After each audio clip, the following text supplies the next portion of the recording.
See it on each side of the building there. Well, that seems to be the battlefront, so let's focus over there. Ready? Getting there? This is Pamela Parfait reporting live for ABCD TV.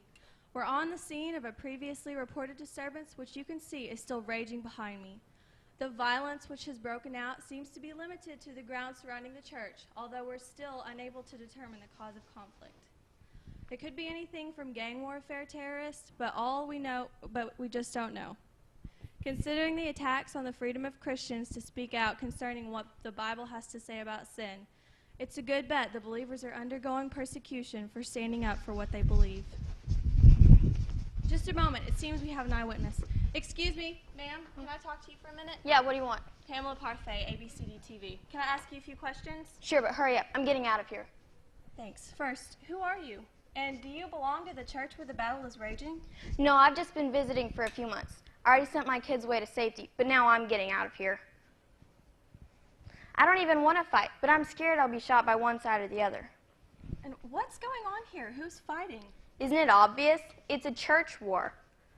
Who's making up the opposing groups? The progressive camp is over by the playground, and the conservative camp is in the parking lot. Looks like the cars are offering better protection than the slides and seesaws. So the group in the parking lot's winning? It's hard to tell. They have the advantage of age and experience, but the others have youthful energy and ideas. The battle is getting really ugly, and no one's gaining any ground. Why are they fighting? It started out really small, just some people disagreeing over the color of the new carpet. More got involved when someone suggested replacing padding on the pews. Then there was a huge discussion over new songbooks or old hymnals.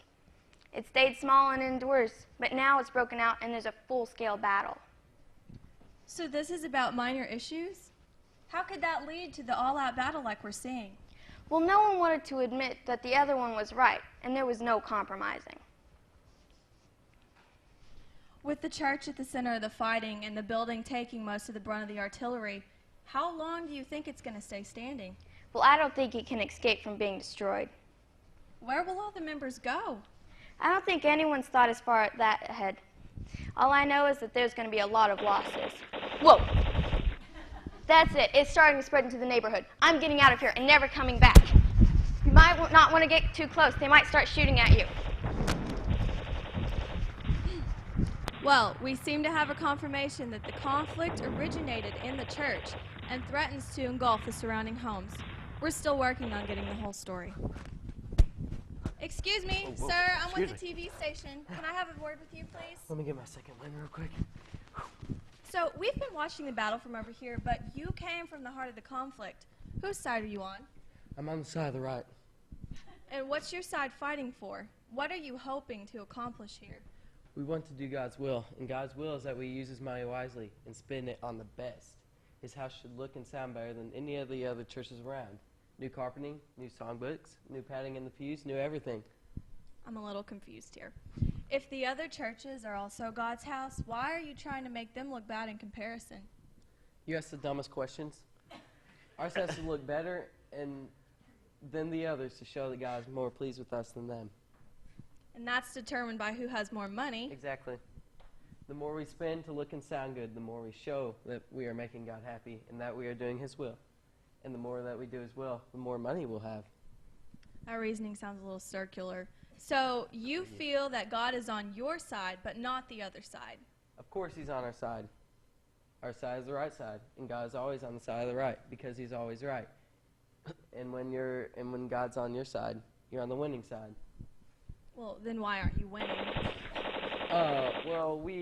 You must be from the enemy's camp. No, sir. I'm just a neutral bystander, sir. There is no neutral. If you're not with us, you're against us. Get out of my face. It's hard to believe the battle we're seeing isn't a result of an outside attack on the church, but it's a battle between members. The fighting is getting more intense, and the church building seems to be developing a huge crack right down the middle. This war is taking a terrible toll on the house. Help! Oh, someone please help me. Ma'am, please. Can I help you? Pamela Parfait, ABCD TV. Come, have a seat. Oh, thank you, ma'am. I didn't think there was anyone here. What's wrong? Oh, my pride has taken a beating. My testimony's been shot full of holes. My influence has been damaged, and I think my witness has been wounded. Sounds like you're in bad shape. What's going on in the battle? Oh, it's just going terrible. Half the members that were on our side have fled, those cowards. They said they want a church with peace, but who can have peace when they won't leave well enough alone? So, are the reports accurate that the disagreement over the carpet replacement is at the heart of the conflict? Oh, there are other issues, but it all started when those new people felt that carpet wasn't good enough for them. It's been good enough for the past 50 years. Why should things change now? Let me make sure I understand. So, you feel that the carpet is more important than the people? Oh, that's a ridiculous question. People come and go, honey, but that carpet remains forever. Now, those worn spots on it, they're just a reminder of the dear souls that have walked on it. And besides that, the new color scheme they went to get is horrid. Just horrid. I could never worship God standing on such a worldly pattern. Now, my son-in-law, he owns a carpet outlet store. He could have given them my color choice at cost. At least then good taste would prevail. So, this all boils down to the flooring, then? Oh, we're not that petty.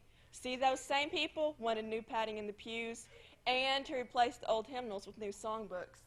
Well, the padding in my pew fits me quite comfortably, and we've been singing out of those same hymnals for 100 years, but now that's not good enough either. It's like my daddy used to say, I'd rather fight than switch. Something's happening. It looks like the church is splitting. Yes, the church has developed a huge crack right down the middle.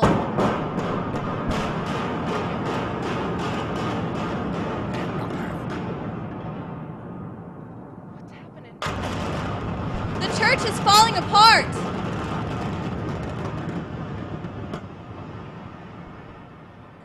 Oh, dear. Oh, I knew it would happen like this. I said that church would be torn apart by those troublemakers. Well, nothing left to stay for now. Might as well move on and try to do good somewhere else. Compromise is the coward's way. Oh, I felt that one. I'm getting out of here.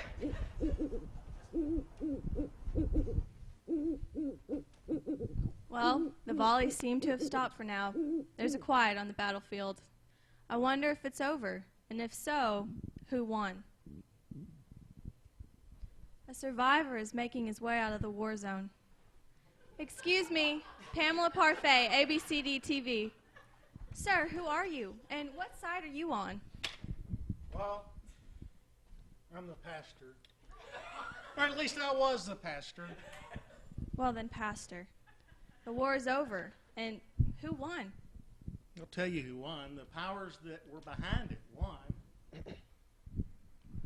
But I was told that this was about the people who wanted to replace the old stuff and the people who wanted to replace the new stuff. Which one won?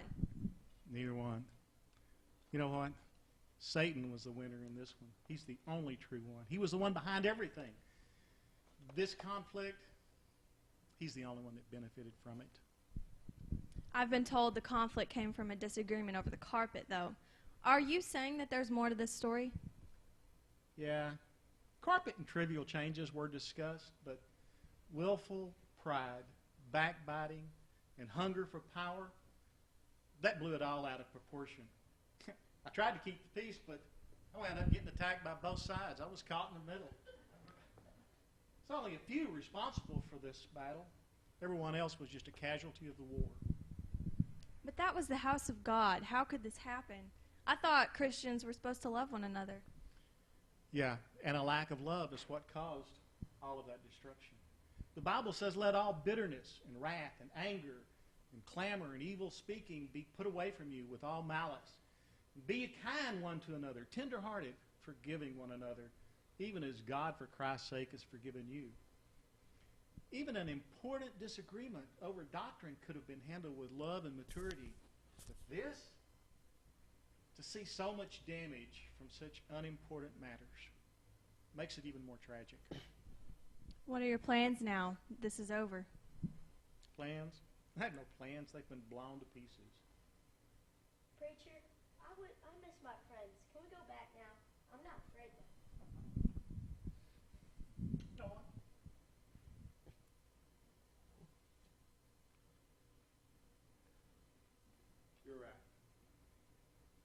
I'll tell you what my plans are. You do what you do when you go through a catastrophe.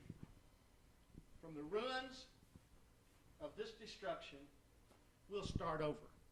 We'll build this church up again. We all have friends. We can't let fear of failure stop us from trying again. Sometimes you come through a difficult time stronger than you were. And with the Lord's help, we'll make it.